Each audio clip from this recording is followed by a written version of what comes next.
I'm Brandi Kruse. Coming up today on Undivided, teen girls are showing Washington politicians what it looks like to stand up for what's right. Plus, the reports that teachers are being interrogated for their perceived support of parental rights. And Afghan terrorist or Washington man? Who knows? That and much more coming up today on Undivided. Remember, you can support our show for just $5 a month by signing up at undividedpod.com. That's undividedpod.com. Click on the banner that says support the show for $5, and that's it.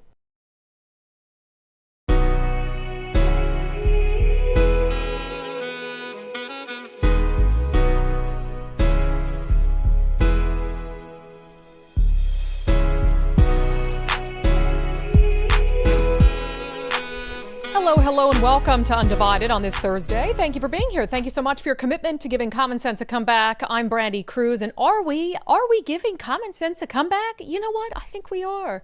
It has been awesome to be part of, especially as someone who has no kids. I think that we've taken this real interest in our education system and in trying to improve it, and it's because we all benefit from that. And there's common sense, there's insanity, and we have so much insanity going on. I just have to think that any reasonable person would be able to look at some of this stuff and say, you know what, that's not going to stand, even if you don't have a kid in school or whatever it is. And so, of course, we have been talking a lot about both parental rights and education, and this issue of keeping boys out of girls' spaces, keeping boys out of girls' sports.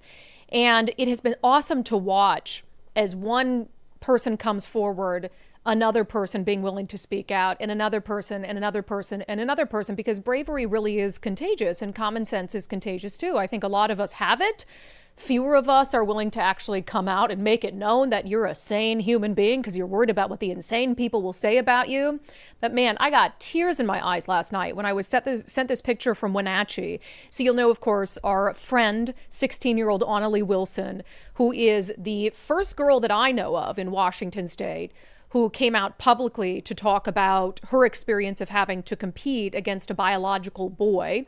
And, you know, it was hard for her to do that at the time.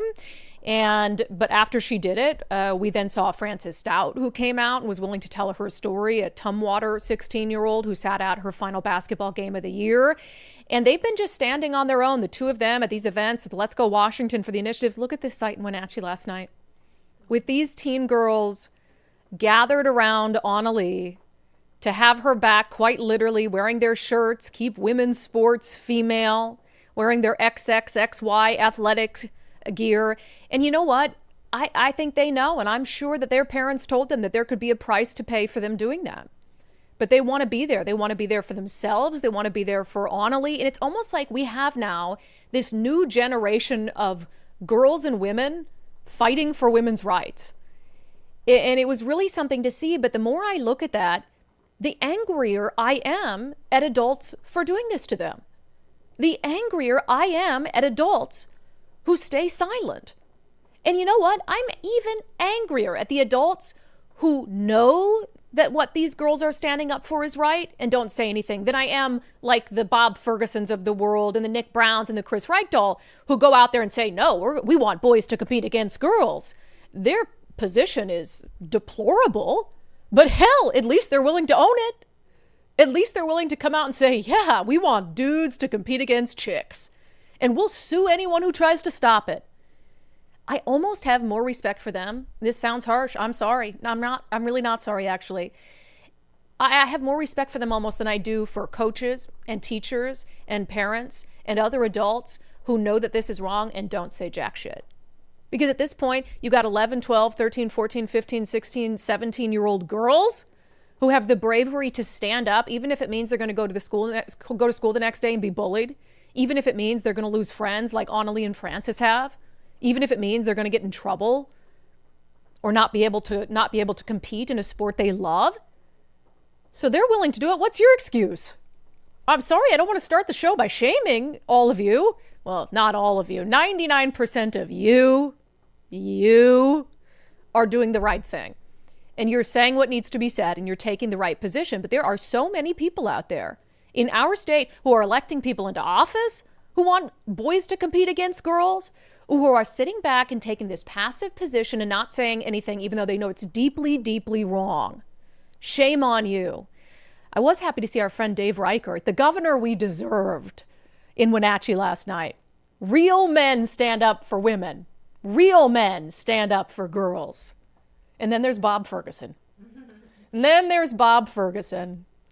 You know, who was probably bullied by girls or didn't get any dates in high school. So he's trying to punish girls in some way and making them compete against boys is, I guess, how he carries out his justice. Yeah, great to see Dave Reichert there. I really appreciate him going to stand with Annalee and all those young women and their parents who were there as well to show support. And this continues to be a very real issue on a variety of fronts. We got this email that was sent to us by a viewer that Pacific Northwest Swimming, if you personally or your child or loved one are involved in competitive swimming, not only at this level, but also at the national and worldwide level. This is one of those entities where competitions feed into USA Swimming. So they sent out this email. It's from Chad Winkle, who's the general chair of Pacific Northwest Swimming. It went to parents, swimmers, officials, and coaches. Basically said, boys can compete against girls. And if you don't like it, take your complaints up with someone else.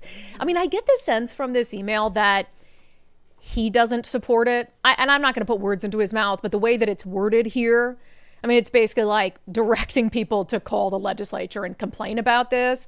So it says, moving forward, all PNS swim meets will transition to approved meet status. This ensures that we're able to continue to host meets with USA Swimming technical rules that allow all times of members in good standing of USA Swimming to be added into the SWIMS database. This also allows us to follow Washington state law for gender identification, allowing athletes to compete as they self-identify. So that's all it takes. I self-identify. Doesn't matter what you've had done, whatever it is, nothing. You self-identify, you can compete against girls. And we all know that that is going to lead to disastrous consequences. I mean, Riley Gaines, probably one of the most famous female athletes to speak out about this issue, was in swimming. And the reality is you just can't compete against someone with arms that are longer than yours, legs that are longer than yours, a body structure that is different from yours. He goes on to say, the PNS board has voted to require all meets to run this way through the end of January. We will reevaluate the process and the current applicable laws and regulations through January to ensure this is the best route for our members at that time. He goes on to say PNS's main focus is to ensure competitions can occur within our boundaries. Our role is to ensure these competitions happen, and this route ensures we can do so. So it sounds like what they're basically saying is if we didn't allow this in alignment with state law, we couldn't have the meets at all. So this is a state law issue. And that's why I say it sounds as if he doesn't want it to be, but this is the only way to even have a meet in the first place. We appreciate everyone's understanding as we navigate this difficult situation and appreciate everyone's understanding that this solution might not meet everyone's own personal views. But this route does allow everyone in our LSC to continue to compete, and that is our number one goal as a swim community. If this decision means you no longer wish to compete at upcoming meets, please coordinate with your team, and they will coordinate with hosts to ensure your removal from the meets and refund you any meet fees. We understand that this change is coming last minute and that this change might mean some people aren't comfortable with the plan.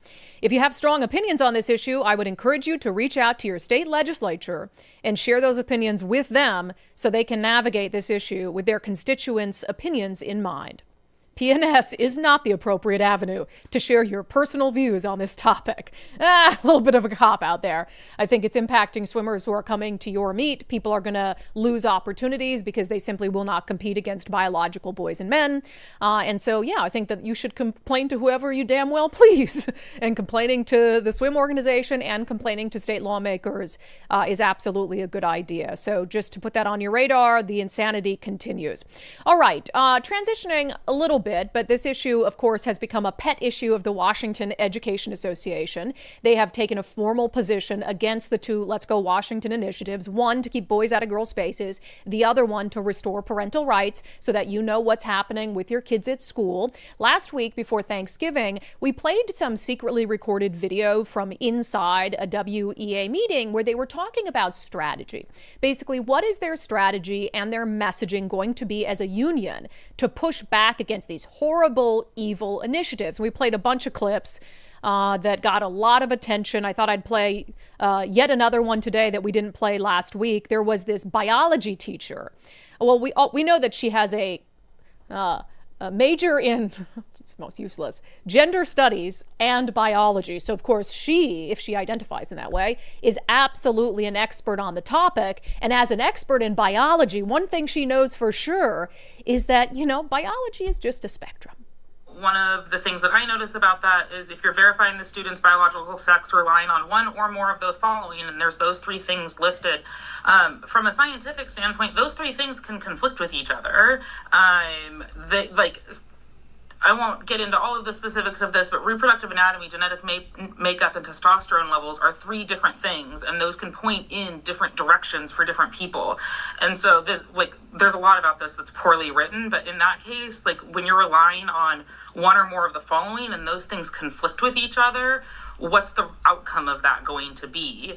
Obviously, these are people who don't have a good understanding of biology to begin with, yes, but I think that that's a really big weak spot in this initiative, in addition to all of the horrific discrimination that's happening here. But my degrees are in biology and gender studies, and I read that and I have a lot of red flags going up about how you would actually operationalize that, even if it were a reasonable thing to be doing to begin with. You have red flags. I have a lot of red flags from someone who says they have a degree in biology, who says that we wouldn't be able to determine someone's gender through their genetic makeup or their reproductive organs. These are the people teaching your kids biology, okay? These are the people teaching your kids biology. All right, so after that happened, we, of course, were just trying to enjoy our Thanksgiving weekend, and apparently we ruined the WEA's Thanksgiving meeting. The union was very upset that we were playing for the public some of the video of what they said behind the scenes on these meetings about how they're going to fight back against parental rights. They're going to fight to keep boys and girls spaces. They sent out this long email attacking me, calling me right-wing, ultra-conservative, suggesting I took things out of context, even though we just played the videos back for the public to see, calling my reporting triggering and infuriating, and directing WEA staffers how to respond to, quote, conservative teachers who will want to say something about this. So basically admitting within the WEA, it was an internal email that we got our hands on, basically admitting that the union isn't for conservatives, that the conservative teachers are on the outside. And here's a script to respond in case they have a problem with us having a WEA meeting where we talk about how to dismantle parental rights and keep boys and girls sports. Absolutely ridiculous. So after all of that, and I lead up to this, there's been a lot happening behind the scenes. So basically, the WEA is on a witch hunt. They're trying to smoke out moles. They want to know who's giving us information. They want to know who's sending us videos. They want to know who's sending us emails. The good news is it's more and more every day. And so if they want to be on a mole hunt, if they want to smoke out leaks, you know what? That is going to be an endless task for them. Our friend Alicia Perkins with OSD Rescue, who reports on what's happening in our school districts better than anyone in the entire state, she has been contacted by multiple teachers who are fed up with the union, and also hearing from individuals who are basically being interrogated by the union as potential sources of this information or as people who are just in support of the initiatives in general. Alicia Perkins, welcome back to Undivided. Hey, Brandi. As I'm sure you saw by the email they sent out before Thanksgiving, the WEA is not too pleased with leaks about its organization. Right, I did see that. Yeah, they're not happy about it. What lengths do you think that they will go to try to find leakers, punish leakers, and are you hearing concern about that? I'm hearing some concern about it. People are always afraid, teachers especially, about going against the union. They're so powerful. They have such a force. Even teachers who want to speak out, they're afraid of retribution or being ostracized by fellow teachers. I mean, it's a real thing, but we are seeing some cracks in that. There are a lot of teachers who are saying, "I'm done. I'm out." Even if they're not withdrawing at the moment, they're starting to speak up and say, "We're not happy with this bullying." And, I heard just last week that a union member was literally interrogated at a union meeting for just attending a Let's Go Washington rally. I don't even know if this individual was for or against the initiatives, but a picture was taken of them. He was asked to explain why he was there. And then he was questioned as to, what his thoughts are on the initiatives. It was an interrogation. I mean, it's ridiculous. Interrogated. So, I mean, that's curious to me because when we were holding a Let's Go Washington event in Issaquah the other day, there were people identified as teachers outside the event protesting against the initiatives. I mean, if you're going to interrogate people and be fair, then shouldn't they all be interrogated as well? Right. No, it's okay to be on the other side. Oh, It's not, oh, yes, it's not okay apparently to be in favor of the initiatives or even appear to be in favor of the initiatives because, as we all know, the WEA has taken a stand that they are against these initiatives and they expect their members to fall in line. yeah. And I know that they're trying to get to the bottom of, who's leaking us stuff, who's sending us emails, who's sending us videos. But the truth is, they might not like to hear that. But every time a teacher comes forward to be a source of information to you or to us, I think that bravery is contagious because then I don't know about you, but we always hear almost immediately from other teachers who want to speak up. Right. No, I have the same thing. I mean, I was flooded with messages after the WEA videos were leaked. There were actually other people who were in that meeting who were equally concerned, which is why it was originally a court recorded to begin with, because, some individuals were aghast by what was being said, the misinformation, the intentionality around sabotaging, completely logical initiatives. Um, and I mean, for example, I heard from one coach and I printed it out, so a coach in the state that said, I know many, many coaches who feel the same way, but our union has not given any space for any nuance, science, or intellectual honesty on this topic. Wow. And, super frustrated about the sports issue. And I hear that, and I appreciate, I'll say, teachers, coaches who are willing to speak to you, speak to us. I I guess part of me though doesn't have a lot of sympathy in the sense that there's nothing stopping them from breaking from the union. There's nothing stopping them from leaving the union, from speaking out publicly. I mean, we just saw an event yesterday with, 24 girls, teen girls, who stood up for themselves, even though they'll probably get bullied over it, they'll probably get hate over it. So I guess how do we push past that fear that some of these adults have about possible repercussions? Well, what I've been telling people is clearly there aren't repercussions because teachers can speak out on a variety of personal political issues all the time. I mean, we see people showing up to protests that are obviously teachers. I know some of them. So if that's okay, then you should be able to have a personal opinion the other way as well without any sort of punishment for that. Now, do I want everybody to be political? No, that's one of the things that I've been trying to get out of public ed. But if you're going to go one way, as educators, then you need to accept that other people have different opinions and they can express those as well. And so hopefully that gives some teachers and educators a little bit more courage to speak out publicly. And I am seeing that more. Now, is it vast numbers of people? No. But compared to even 6 months ago, a lot more. Yeah, and like I said, courage is contagious. But I think the content of that leaked WEA email, the one about me, via the video that you helped us obtain, I think it speaks volumes because it really shows this disdain, actual disdain for anyone they consider to be conservative. I think they use the word right wing a couple times, ultra conservative. In terms of me, someone who I wouldn't consider myself ultra conservative or ultra anything, but also about an issue like boys out of girls sports, which is so common sense. So I actually think, and I don't know if you've heard from people about that email, to me, that should be the final straw for any educator who considers themselves conservative or even moderate. Yeah, no, I totally agree. I think that from the top, things have become so radicalized. As we know, people who are really immersed in this, I watch these videos of these conferences, NEA conferences, WEA conferences.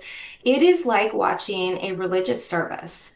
This is no longer about contracts and pay and, regular things that people think unions do. These people really believe that they're drunk on their own power, let's put it that way. And they have adopted a role which is a very, very far left political party, basically. And so if you're a teacher and you're represented by this union and you don't fall into that, you're a problem. And that's, I noticed in that email, they said, this is how you deal with non-members and conservative members. They're the outsiders. Yes. And that was really telling. I mean, they're very open about the fact that they have taken a completely obvious political position and ideological positions. And what teachers and other educators, by the way, this is para-educators, this is secretaries, these are all the education unions have been kind of infected with this. They need to start saying, hey, I'm paying you to represent me for, basic union functions, not to force me to think a certain way, tell me how I'm supposed to vote, and all of this other stuff that's going on. Yeah, it's so true. It's like, do you represent everyone or not? And that email makes it clear they don't. They do not consider conservatives, even if they're paying members of the union to be insiders, to be in line with the union. One other quick thing, because I think it's just important to note, if this were adults on a Zoom meeting, just talking about their personal opinions amongst each other, whatever it is, even as a teachers union. But these exact ideas, I mean, nobody covers what happens in our schools more than you do. These exact ideas being discussed in this secretly recorded video, whether it's this woman who says, I couldn't even sequence a DNA and figure out what your gender is, and totally misinformed on what intersex means. Those things are being taught to kids in school. That was honestly the most concerning thing to me with those videos was there were at least two science teachers that made the claims that we just simply don't know what sex is. Ridiculous claims. And these are active science teachers to your kids. I was sent an example a couple months ago from a classroom wall at North Thurston High School in a science class where the teacher has used an example of how to use prefixes like pan or bi in scientific terms and slipped in bisexual and pansexual, things that have absolutely nothing to do really with science, but they're finding a way to slip it in these science categories. And so what's concerning to me is these science people that are propagating this lie that we don't know what sex is and that it's this, spectrum that's just a mystery. And they keep using this intersex argument, which is really upsetting because yes, there are intersex people. It's actually called disorders of sexual development. But those individuals are in fact male or female, just like all mammals are male or female. They have a condition and those conditions are extremely rare. But those individuals are being used as pawns as a rationale for this spectrum. And so what I'm telling parents is, look, you're going to have to re-educate your kids on a lot of this. That's just a fact, especially if you're in Washington State public schools. So you're going to need to find resources and re-educate your kids on what they're learning in some of these classes all throughout. What I've been recommending that I have found very helpful is the Paradox Institute. It's the paradoxinstitute.org. They do a fabulous job on restoring reality to science education. They have wonderful videos in layman's terms that parents can watch with their kids that explain all this stuff. So that's kind of where we're at right now, is you're going to have to re-educate your kids because this is what's being taught. Wild. You got to pay for the public schools, and then you got to spend extra time teaching your kids basic biology because the schools won't do it. And that intersex argument, we're going to continue to hear that as these initiatives move forward. And even the superintendent of public instruction, Chris Reichdahl, he keeps going back to that because he knows intersex is, an actual thing. But the rest of it, the real problem that we're discussing is total nonsense, and they can't find a reasonable way to defend it. All right, Alicia Perkins, great stuff. And let us know the next time you've got a brave teacher who wants to come forward. Will do. Thanks, Brandi. Yeah, what she said there about hearing that teachers are essentially being interrogated by, union leaders or people in the union about, oh, do you support these initiatives? This is wild stuff. It's like the mafia. I mean, the teachers union is like the freaking mafia.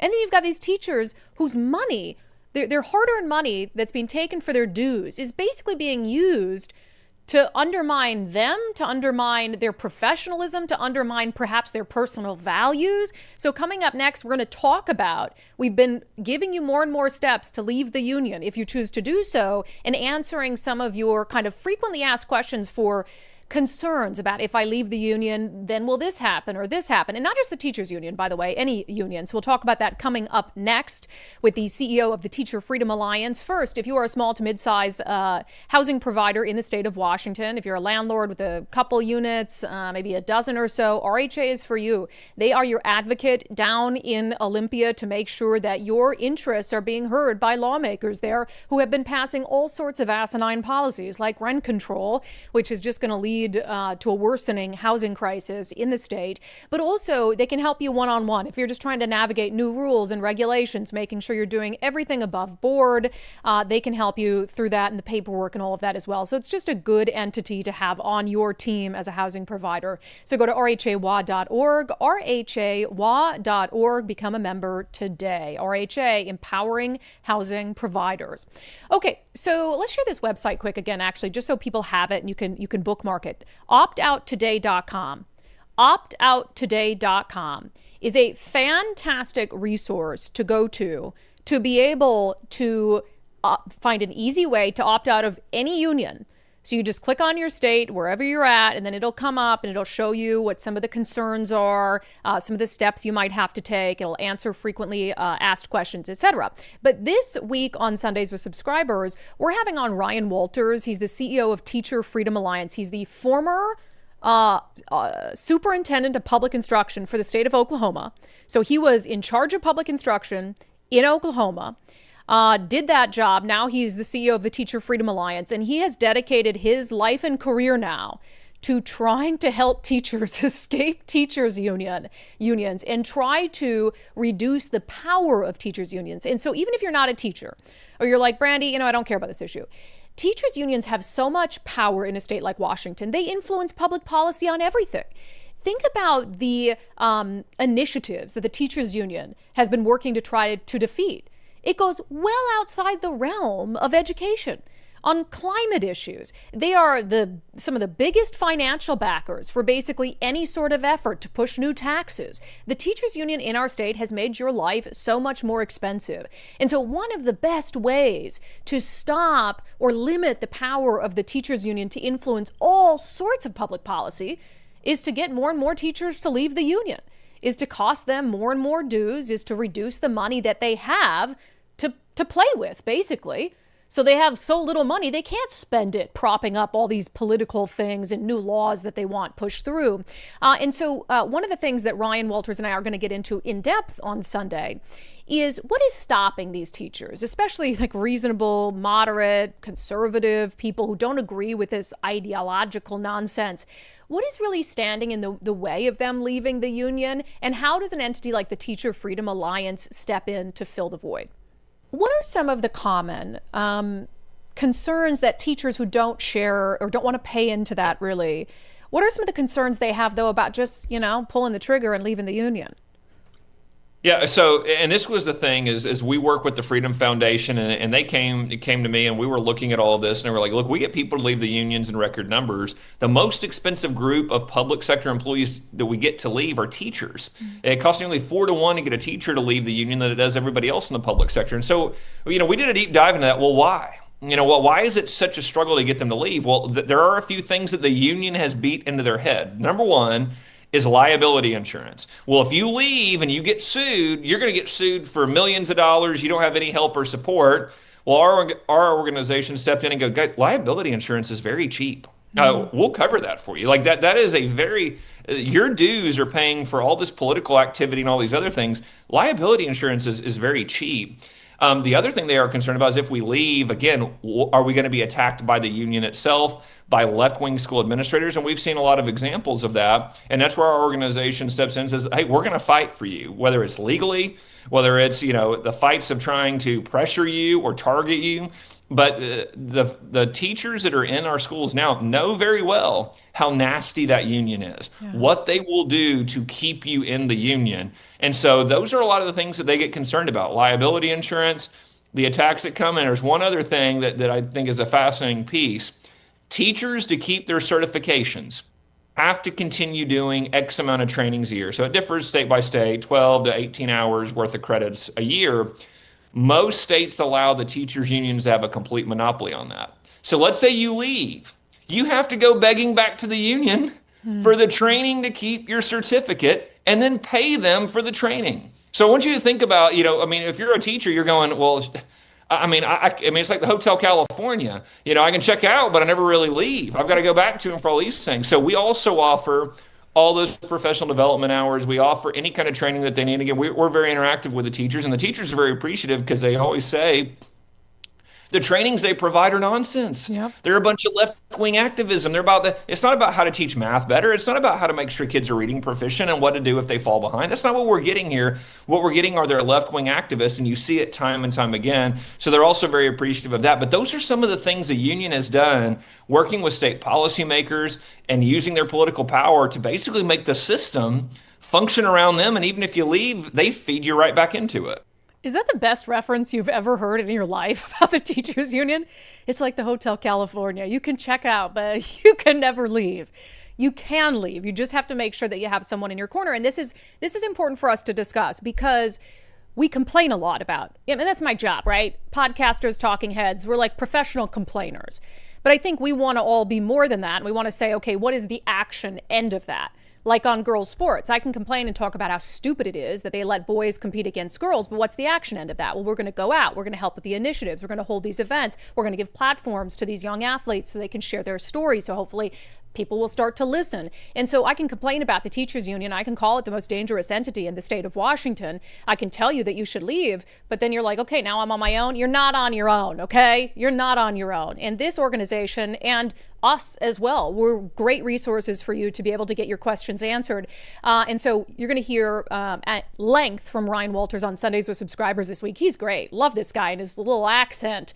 So go to undividedpod.com, undividedpod.com to become a subscriber. It's helping to support our work, but also get access every week to those in-depth exclusive interviews. And so sign up for that. And then, of course, bookmark it, do whatever you need to do, email it, send it to your friends who are in education or who are in any union like SEIU. Optouttoday.com. Optouttoday.com. It is like the simplest, most user-friendly website. Click on your state. You don't have to be in Washington. Click on your state. It auto-populates a whole list of the unions. Find your union, click on the union. It has a form. It has frequently asked questions. And as Ryan Walters alluded to there, the things that you will lose by leaving the union, the insurance aspect of it, the class hours that you need to continue up to date with things in order to keep your teaching certificate, whatever it is, they can help you with all that, and they do it for free. So it's really awesome. Optouttoday.com, optouttoday.com. More about that on Sunday. Crazy story coming up next. Should I be surprised? Probably not. The new socialist mayor in Seattle is coming to the defense of an immigrant who's detained at the Immigrant Detention Center in SeaTac. But did she really know the background of the man who she's defending as the city's new mayor-elect? I don't know. Maybe she did. We'll discuss. First, if you're thinking about selling your home, reach out to our friend Wes Jones at sellwithwes.com. Sellwithwes.com. He's got a ton of good reviews from Undivided viewers and listeners. 5 stars everywhere. And that's because what Wes and his team do is, first of all, I think very unique in the real estate industry. But I always hear from people that the communication and the respect that they show to you and your home and your input on how to make sure that the sale goes well is just second to none. This is from Elizabeth W. She said, I'm so glad I found them. They were exactly what I was looking for when I needed to sell my condo. Working with them was stress-free, no pressure. They gave her recommendations on improvements to make to her house, what would be worth it, what might not be worth it, like staging. They gave her 2 options. Hey, we can, pay to stage the house, or else we can go with this virtual option, which is so interesting, isn't it? Have you seen these? They can just virtually stage your house so the pictures look like there's furniture in there. Speaking of AI, which we're going to talk about later on in the show, she said, I love how they offer the exact support that I needed without any pressure whatsoever. They were quick to respond to a few hiccups we had after I emptied the apartment and were overall just amazing to work with. I appreciate all the support for a quick and easy sale. So she sold her condo, had a wonderful experience with Wes and his team. Sellwithwes.com, sellwithwes.com. It really just is a better way to sell your home. All right, she's already at it. Katie Wilson, the socialist, hasn't even been sworn in yet as the new mayor of Seattle, and she's already doing what a good mayor of Seattle does: defend violent criminals. Let's talk about it in our segment, Unbelievable.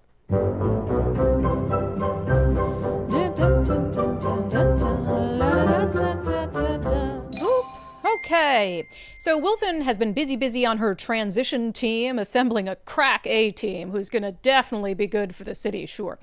But they took the time to send this out on her transition account. It is a statement from Katie Wilson. Yesterday, I was appalled by the dehumanizing language the President of the United States used to describe members of our nation's Somali community. Today, I've learned that ICE intends to deport Greggy Sorio, who's been held for months at the Northwest Detention Center without proper medical care despite his precarious physical condition. We must not allow this repeated and intensifying cruelty to become normalized. I stand in solidarity with our immigrant communities who are under attack from the very government that should be protecting their human and civil rights. As mayor, I will do everything I can to stand with the targets of this needless aggression. I will work to make sure that every resident of our city feels safe, secure, and respected. Interesting. I will work to make sure that every resident of our city feels safe, secure, and respected. So she very specifically calls out this guy named Greggy Q.G. Sorio, and she says what he's been through is horrible. At the detention center for months, held there for months, not getting the care that he needs. He's fragile. He's in a fragile state. Yeah, he's also a violent criminal. So back in March, ICE sent out information about this Greggy Sorio, 36 years old. He'd been taken into custody in Alaska. It says ICE Seattle arrests criminal aliens across the Pacific Northwest. Greggy Sorio, a citizen of the Philippines, was arrested in Alaska after being convicted by the state for assault, theft, burglary, reckless endangerment, and violation of a domestic violence protection order. These are the people Katie Wilson cares about. These are the people who Katie Wilson wants to be treated with dignity and respect. Illegal aliens who beat women, who burglarize businesses, who assault people. And she has the audacity to end her statement with, I will work to make sure that every resident of our city feels safe, secure, and respected. Do you think the woman he beat feels respected? Do you think the business he burglarized feels safe, secure, and respected? Do you think any crime victim is going to feel safe, secure, and respected in a city with a police abolitionist as mayor who takes time to individually call out the name of an illegal alien with a long criminal history who's going to be deported from this country and express sympathy for him, but not sympathy for any of his victims? One time. I challenge you. This is your homework for the day, just because I don't want to do it because it'd take a while. Go find me one statement where Katie Wilson ever, it can go back to her time in the transit, working on a transit blog. Find me one time where she has named the victim of a crime. One time where she has individually named the victim of a crime and expressed any sort of sympathy for them. I bet it doesn't exist. I could be wrong. Maybe a bicyclist got hit by something sometime and she probably expressed sympathy for the bicyclist as a transit blogger, which, okay. But I bet it doesn't exist. They care about criminals. They don't care about you. And that's very clear. Did she know his background? Doesn't matter. It doesn't matter. Because as mayor, your words matter. And if you're going to feign sympathy for someone, don't you think you ought to take the extra step to say, well, let me make sure I understand who I'm expressing sympathy for? I know I would, just the responsible thing to do, right? So whether she knew or didn't know is equally as bad. Meanwhile, so she's talking about the inhumanity at these immigrant detention facilities. And this has been a common theme of progressives and socialists. They don't like the privately run detention facilities. They've wanted them to be abolished for a long time, but in reality, they don't want there to be immigration laws. That's really the truth here. And I think that's clear so Congresswoman Pramila Jayapal of our state and the chair of the House Progressive Caucus, she is introducing a new bill. And basically what she's framing it as is the bill would restore humanity to immigrant detention. But if you listen very closely to what she says, it's clear what she actually wants. She just wants to dismantle the Department of Homeland Security and all its facets. Enough. Our Dignity for Detained Immigrants Act has a remarkable, unprecedented 123 original co-sponsors.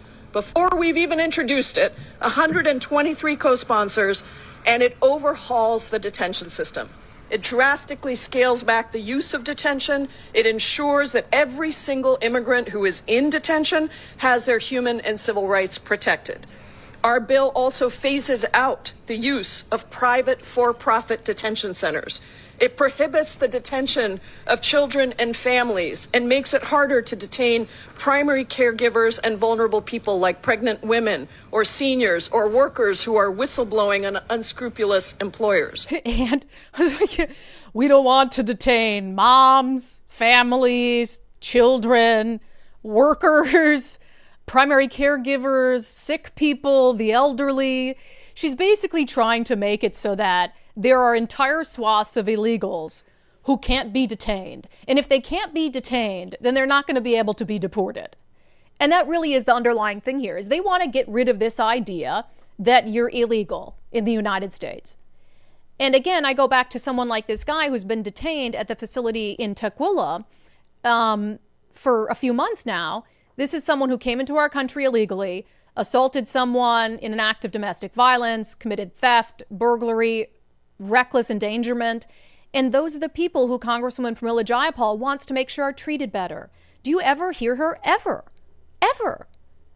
talking about crime victims who are citizens of our state, who are Seattleites in the district that she represents? They don't ever talk about that. And so I think it just shows is that what they really want is the dismantling of our immigration process and our system. They want lawlessness. Because if there's lawlessness, there is more room for the government to step in and say, we'll be the ones to restore order. And they restore order by taking your rights away. That's what it's all about. They restore order by basically making it so that they're the only ones who would ever be in a position to be able to make you feel safe. It's just wild stuff. Oh, and then the media, just to turn the knife. No wonder they get away with it. The media has headlines like this. Como News, which sadly is one of the good TV stations. If I had to rank the Seattle TV stations in order of sucks the most to sucks the least, Como probably sucks the least. Here's their headline on the Afghan who drove from Washington State to D.C. and murdered a National Guardsman and critically injured another. Washington man accused of shooting D.C. National Guard members pleads not guilty to murder. Now he's one of us. Washington man. How many, I need to put together a montage of all the headlines where they've called a dangerous, violent, illegal alien Washington man, or some version of it. Remember they called Paco Olympia man, and he was a wanted murderer from Mexico? Oh, Olympia man, farmer, business owner. No, he's a wanted illegal alien from Mexico. So the media's not doing us any favors either. And Como News. That's really sad when that's the least bad of the TV stations.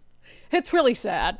All right. Coming up next, we'll talk about President Trump rolling back some Biden fuel standards and what that means for you. First, with talk of an AI bubble, are you concerned about the risk exposure of your retirement portfolio? I think we should all be concerned about it, right? Or at least have some questions about, is my retirement portfolio properly protected against risk? Zach Abraham and his team at Bulwark Capital can help you figure that out and talk to you about how to best protect your investments. So schedule a free Know Your Risk portfolio review with Zach and his team. They'll talk about the impact AI SPY is having on the market right now, give you a preview for the year to come, talk about how critical Bulwark's deployment of value investing is to retirement portfolios, plus a full reveal of how Bulwark is always looking for opportunities to lower risk, lower cost, and give your retirement as much upside as possible. And they'll just really talk to you about whatever you want to talk about. Schedule your free Know Your Risk portfolio review at knowyourriskpodcast.com. And while you're there, subscribe to Zach's Daily Market Recap. Again, that's knowyourriskpodcast.com. It was really funny. We were talking to Zach yesterday, and he was like, had this huge smile on his face when we were chatting with him. I'm like, what's going on with you today? He had like one of the best days ever in the stocks, because back when the Sydney Sweeney thing happened with American Eagle, they took a look at the stocks and thought, we should buy this right now because it's very reasonably priced. And then he like doubled his money in 6 weeks or something. And he said the sweetest part about it, we're going to talk about it on Swamp Watch this week. He said the best part about it is we doubled our money on liberal tears. And I was like, you really bought a winner there. So he was just so happy about it. Not necessarily because of the money aspect, but just because of what it was. And I was like, good for you, Zach. Good for you. That's why he does that. And that's why I do this. All right, national news. Trump making an announcement. There's some funny stuff about this that we'll get to, but so Trump making an announcement that he's going to reset the corporate average fuel economy called the CAFE standards that President Biden put into place. And this really did a few things. I mean, it definitely made buying a gas vehicle more expensive because it put these really onerous standards on manufacturers for when it came to the increase in annual efficiency. So every year that went by, there had to be a 2% increase in fuel efficiency. And the car manufacturers are basically like, what the hell? And the idea under Biden was to push people toward EVs, right? Oh, we want people in EVs, but EVs are more expensive to make, they're more expensive to buy, and it really just screwed things up for manufacturers and therefore the American consumer. So Trump's like, no more.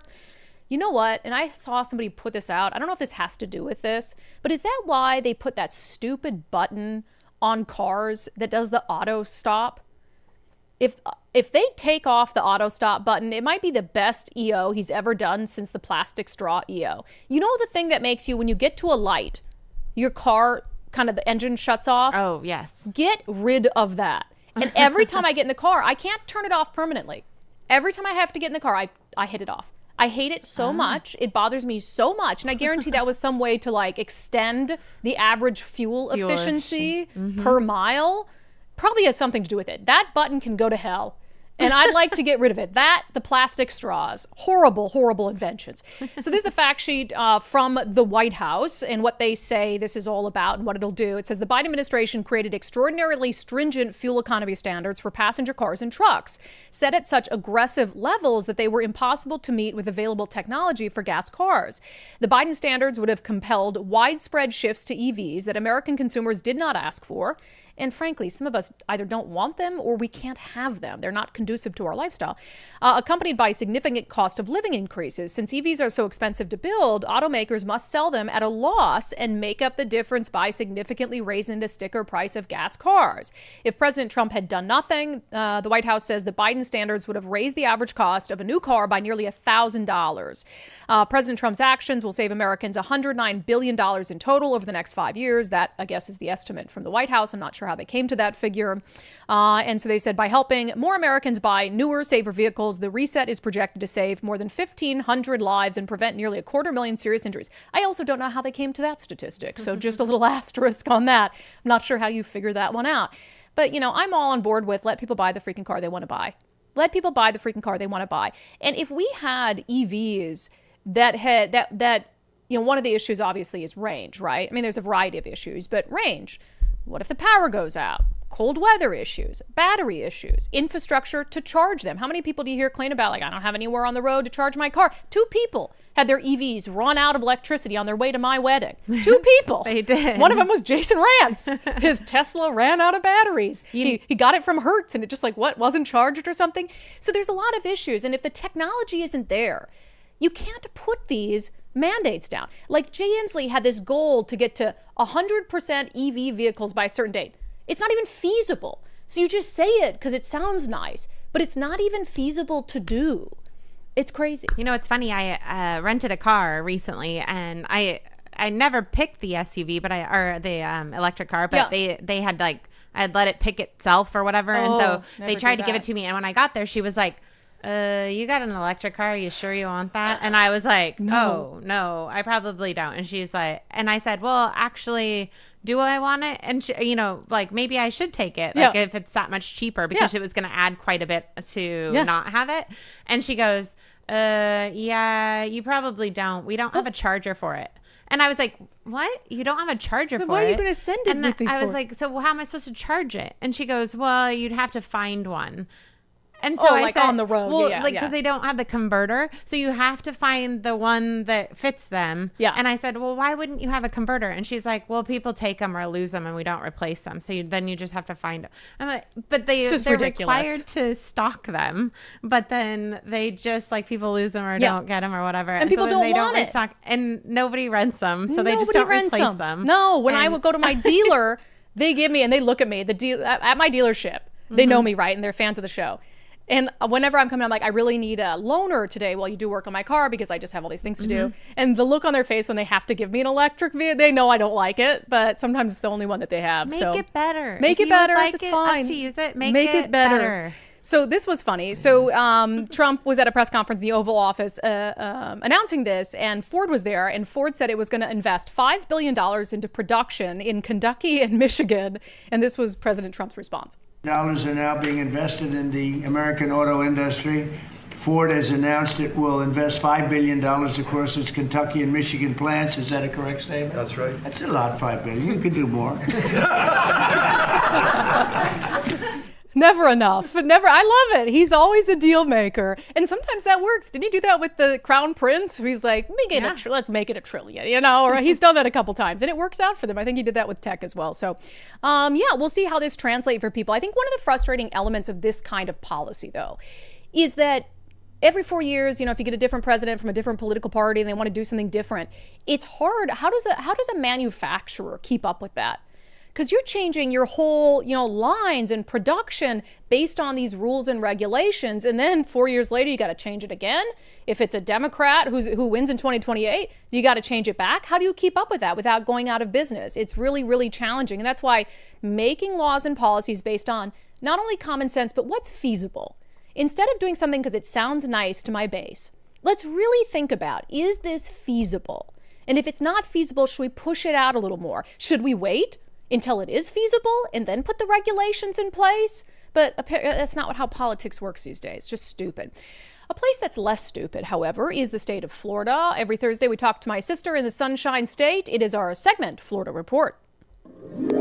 It's not even controversial anymore. People know in Florida their freedoms are going to be respected. Wowza, Blondie over here. You just want to be like me. I went blonder, so you have to one-up me. That's bleach blonde. Yes, it's very, like, cool blonde, but, you know, I like it. Well, I guess I'll have to dye my hair again. Next time you see me, it'll be white. All right, let's talk about AI. Getting a lot of attention to here. We just had a socialist who went on rants about AI because it's meant to displace human labor or whatever it is. But Ron DeSantis, Governor DeSantis, sorry, put some respect on his name, is concerned about AI, I think, for broader reasons. That I think everybody's concerned about AI and the bad ways that it can be used, right? So DeSantis is trying to take proactive steps to protect people. Yeah, so he has proposed a Citizen Bill of Rights for AI, which covers a very broad spectrum of issues that may potentially be a problem or are already a problem. He had a press conference about it this morning. Is the same insight the founding fathers had when they founded the United States of America. Human nature is flawed. And so when they were creating a government, they had to articulate the core principles that our rights come from God, not from the government, that the purpose of government is to protect those pre-existing rights, that we have a rule of law, not the whim of individuals. But the reason why they went and created the structure that they did to try to get those values enshrined in a constitution is because they wanted to make sure that the government operated with a proper understanding of human nature. You would never create government power and just hope people do the right thing. They expected people to not do the right thing. So when you're talking about AI, these are massive companies. In some respects, they have more power than governments in certain avenues of this. But there is nothing new about human nature. The founders would not have conceived of any of these social media, chat bots, none of that. But at the same time, human nature being what it is, you're going to have the same dangers of power being abused. It's just in a different sphere. So in some of the kind of Bill of Rights to protect people from how AI could be used make a lot of sense. So give me a couple examples. So a couple of the examples are disclosure requirements. For example, there's a lot of law firms that use AI to do a lot of underwriting, do a lot of contract writing. So if you use AI, you have to disclose that AI was used to write some of these contracts. Love it. I think what it seems like he's getting at is like people have a right to know whether they are interacting in some sort of substantial way with AI and not a human being. And I think hiding that from people is really the core problem here. Yeah, for sure. Because I think at this point, it's such a new thing. Most people want the human interaction. I don't think people have a broad trust that robots are going to take into consideration all the gray area of being a human in a lot of these industries. So I think that the disclosure, just making sure people know that they're working with an AI, reading AI writing, or decisions are being made by AI, I think is just good business practice.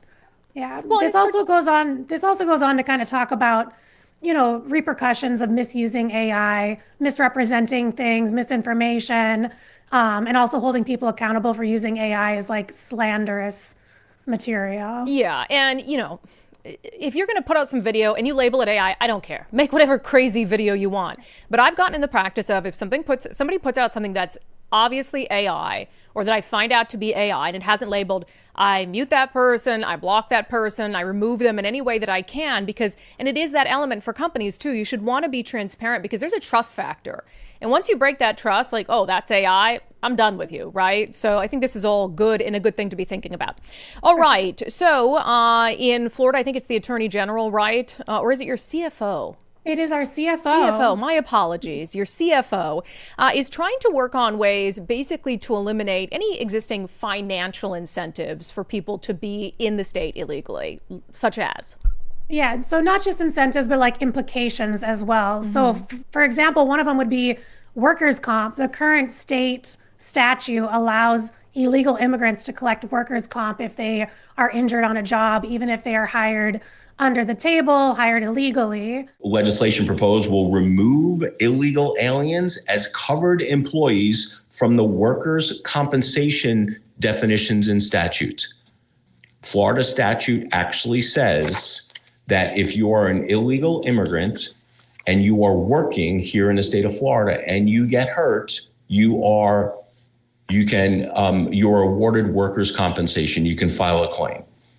We don't think that's right. We think that needs to be removed from Florida statute. There also should be some punishment for the employer, though, right? Because they're hiring someone knowing if they get hurt, there's not workers' comp for them. So I think, yes, it's about disincentivizing illegals from working here because there's no protections for them, unlike Washington, where we'd probably, give them 10 years unemployment benefits and paid leave. So that makes sense.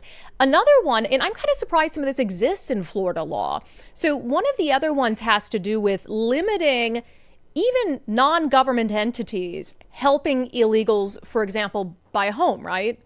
Yeah, very specifically down payment assistance programs or secondary mortgage assistance programs.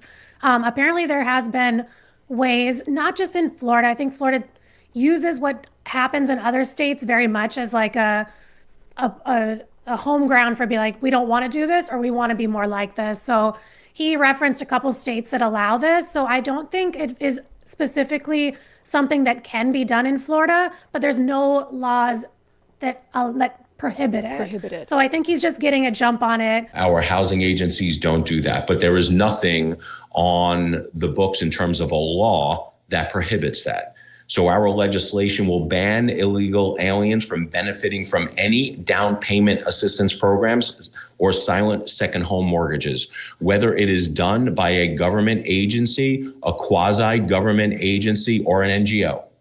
Because some of these nonprofits will go out and they will create these programs specifically to go out and target illegal immigrants for down payment so they can purchase homes. And I agree that even if it's an NGO, I'm not super into sort of government overreach, but you're basically helping to harbor an illegal. You're helping to harbor them and anchor them here with a new house. Do your donors know that's what the money is being used for? And I'm sure in Washington State, through some of our programs like the Community Reinvestment Program, I guarantee some of that money has gone to illegals because here they're treated no differently. All right, let's do a fun one. Gator wrangling is a pretty common thing in Florida, but it took, a dozen police officers to wrangle this massive gator? Huge gator. He's like 14 feet long, 600 pounds. He just kind of wandered into somebody's yard and, nobody wants to open their door and see a giant gator. So they call in gator trappers who usually call in police for backup. And it took quite a few of them to load this thing up into the back of a truck and move it to a gator farm. We haven't done one of these in a while. I just think it's fun occasionally. And Seattle police officers would be forced to first read the gator its Miranda rights, and then they would have to call PETA and have PETA observers be there to make sure that the gator is handled with care.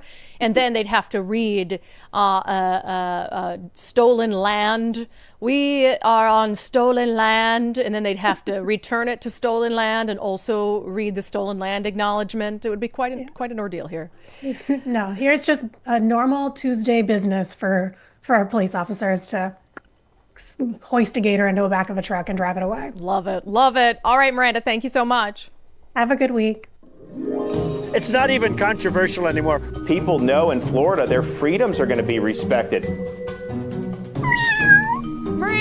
Interesting that some of those things are still or are law or aren't explicitly prohibited under Florida law regarding immigrants and what they can benefit from. Because I thought for sure Florida's got all that taken care of. But that was an interesting point that they raise about NGOs or anyone really not affiliated or not getting taxpayer money, or for instance, should they be able to use, if people want to donate to an organization that helps immigrants, whether they're legal or illegal, should they be able to use that money to help illegals? Because is it like an aiding and abetting situation?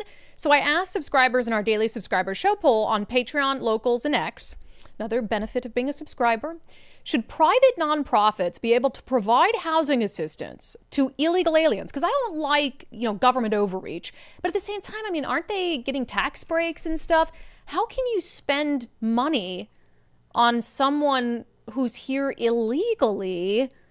Nicole, what do you think? Yes or no? So for the down payments, things like that, as a homeowner, you're going to, I don't know. I think you're going to have to, that's going to be taking from systems somehow. I don't know. That seems, I don't know. If you're also giving into the system, I don't know. I think you should do it, but you'd have to lose your tax exempt status.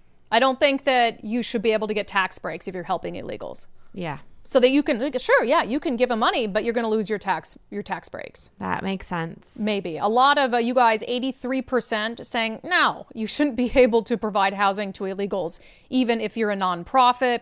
El Jefe says, still breaking the law, and he's the El Jefe, so he would know. Yeah. Let's see, Casey and Seabeck. I said no, because they would be supporting people that are breaking the law, and I'm sure the nonprofits would be somehow getting taxpayer money from the Democrats and the Socialists. Yeah, a lot of nonprofits do still get taxpayer funds, obviously.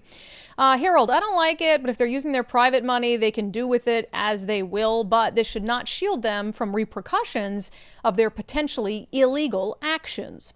Dale, no, and they should be charged with harboring an illegal alien. Kathleen, I'm assuming they're already doing it. And yeah, the guy said, the CFO in Florida said other states allow this. I'm assuming they're already doing it. And I'm guessing no one is being audited. They are already giving out free foil, pipes, and needles in bags with MLK's face on them. Seattle and King County has turned into a charitable institution that will break the backs of the middle class. Yeah, well, actually, Seattle's going to stop handing out those kits with MLK's face on them, which is a good development. Let's see. Audi R8 guy. No, it is against federal law for them to be here. Therefore, housing them would be breaking the law. Besides, how many nonprofits don't get some sort of tax money from the government? And how can we be sure those funds are not being commingled if they are? Also, I see people referring to them as undocumented immigrants. If they are here illegally, they are not undocumented. They are breaking the law and therefore illegal. Yeah, the phrase undocumented is stupid. I think I used it a lot in mainstream media because we weren't allowed to say illegal alien, so I got into the habit of it. But undocumented is like, I have a document, I just don't have it on me, or I don't have it properly prepared for you. No, they're here illegally, so let's not call them undocumented. Let's read a couple more here. Matthew Cook, I voted no. It's aiding and abetting a crime.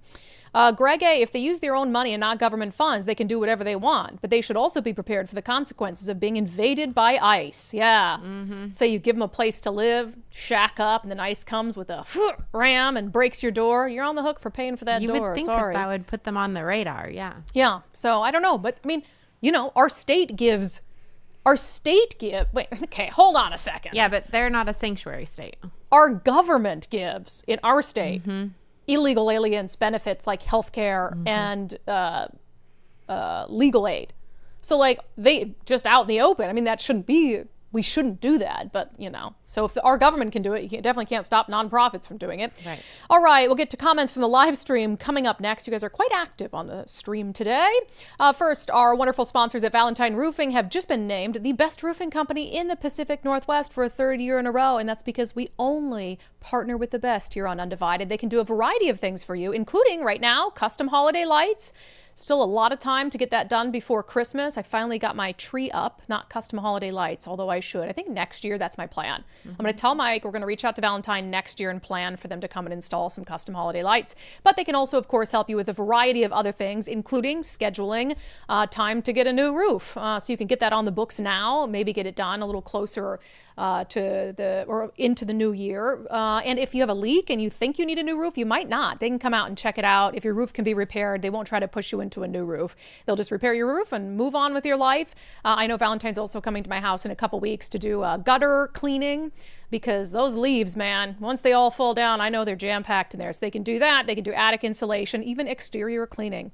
And they have flexible financing options, including 0 down, 0% interest. So taking care of your home has never been easier. Schedule your free estimate by calling 206-ROOFING. That's 206-ROOFING, and tell them that you heard about them here on Undivided. We always appreciate you doing business with the people who do business with us. All right, some comments from the stream today.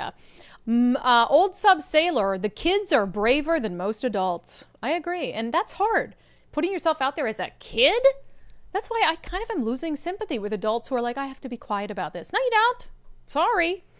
Moon Goddess, these girls are stormtroopers. They're awesome. Free Washington citizens that Democrats hold hostage fund. Boys allowed to swim as girls. Lynn Blevins. My grandson is a competitive swimmer, now in college. Thank goodness he's a boy. Anyone who has ever been at a swim meet would know there is a huge difference between boys and girls' times. Yeah, not even close. Let's see here. On teachers being harassed by the union for supporting initiatives and all sorts of other things, David Prince, $20 super chat. Thank you, sir. The term intersex has been appropriated and redefined to include any genital aberration. Those with a DSD do not want to be associated with this ideology and even see this term as offensive. Interesting. Yeah, I have to look more into that issue. Alicia's dug into it quite a bit because she's so bothered by, because they're using it for a reason, right? Oh, some of these people are intersex. And it's like, yes, that's true. Very small and not what we're talking about here. It's never been what we're talking about. Let's see. Julie B. Follow the money. WEA has its fingers in the pie at the state DOR. The estate tax dollars go into the Education Legacy Trust Fund. Oh, 100% they got their fingers in the pie. Julie Kennedy, lots of Julies on the stream today. Why do they care about the leaks? Shouldn't they be proud of what they believe in and say? That's the thing. It's like, oh, if you really are proud of your biology and gender studies degree and all the stuff that you've learned about how biology can't be determined by your DNA, why not share it publicly? Right. What's the problem here? Dan Platt, teachers' unions need to be reformed. They aren't supporting children or their basic learning skills. Instead, the union has become a political tool for the Democrat machine here in Washington. I agree with that. It's hard to deny. William, the distraction of this issue works. Nobody's talking about the abysmal test results nationwide, children without the skills to succeed in life. I disagree, because we do talk about test scores quite a bit on this show. Other people might be ignoring it. But I used to look at this as maybe a distraction issue because it affects so few, students.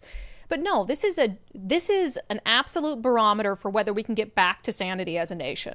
It's like, if you can't even tell me that boys shouldn't be playing against girls, why am I listening to you on literally anything else? It's a barometer for me. It's a litmus test, and it's a big deal.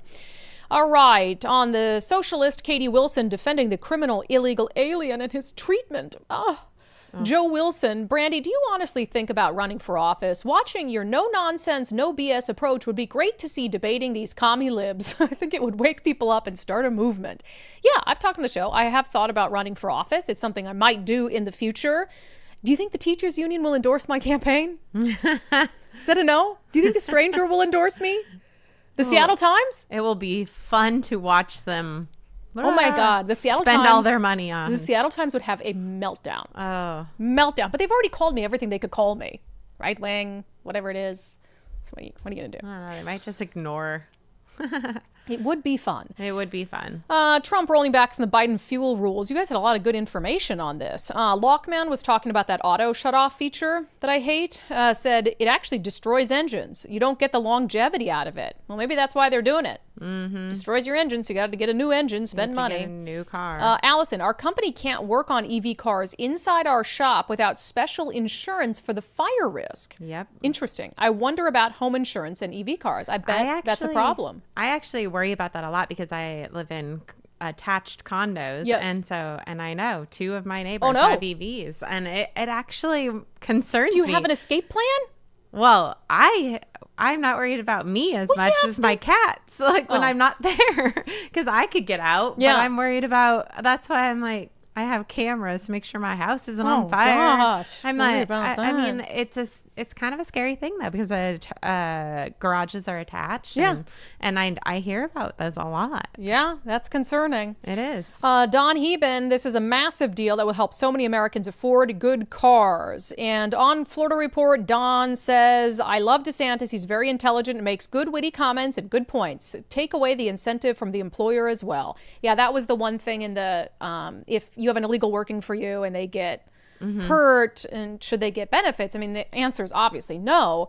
But then what punishment does the employer get? The employer should be punished as well for hiring them. So good comments. We'll get to a delicious, thank you, Nicole, closing sanity check. Delicious. Delicious. But first, I have encouraged you guys for years now to take the First Mark Challenge. I mean, I'm a member of the First Mark family. I would not have anyone else handle my insurance. And there's so many reasons to be a member of the First Mark family. Their service is exceptional. They're always checking in proactively, not just with me because we're an advertiser, but with everyone, sending emails saying, hey, has anything changed? How's your insurance policy working? How's everything going?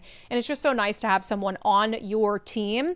And what happens when you take the First Mark Challenge, you go over your current insurance, they'll go out, they'll shop their market of carriers for you, and they'll come back with some recommendations. They might be able to get you better insurance for the same rate. They might be able to get you better insurance for a better rate. In fact, Undivided viewer Christine, she had to change insurance carriers because hers was dissolving. She called First Mark in a little bit of a panic. They said, don't worry, Christine, we got your back. They went out, came back and said, guess what? We can save you $10,000 a year. So it's probably a good thing your carrier dissolved because they sucked. No, I mean, just weren't doing what they needed to do for her. So Christine's saving $10,000 a year. So take the First Mark Challenge today. FirstMarkInsurance.com. FirstMarkInsurance.com. The very best part is they work for you, not the insurance companies. They always have your best interest in mind. And with that, let's get to our closing sanity check. Halle Berry. Where's Halle Berry been? I mean, Halle Berry is still so beautiful. Oh my God. Have you seen her posting pictures in bed with her young Beau, yeah, whatever he is. Well, I don't know. She's got it. She should flaunt it. Halle Berry Catwoman is like peak Catwoman. Yeah. What do you know? Wait, you don't agree with that? So she spoke at Deal Book Summit, which is at the Lincoln Center in New York City. It's an event put on every year by the New York Times where they have, politicians and newsmakers and people in, and she had founded this menopause care company called Respin. So anyway, she's speaking at Deal Book, and this is a very liberal, I have a friend who works for the New York Times who helps put Deal Book together. very liberal audience, very liberal audience. And I think she's fairly liberal as well. Most celebrities are. And it's also worth noting before I play this clip that Gavin Newsom was speaking after her. So Gavin Newsom was one of the guests at DealBook. So Halle Berry, one of the most famous women in the world, is on stage before Gavin Newsom comes up, and she says this. Back in my great state of California, my very own governor, Gavin Newsom, has vetoed our menopause bill, not 1, but 2 years in a row. But that's okay, because he's not going to be governor forever.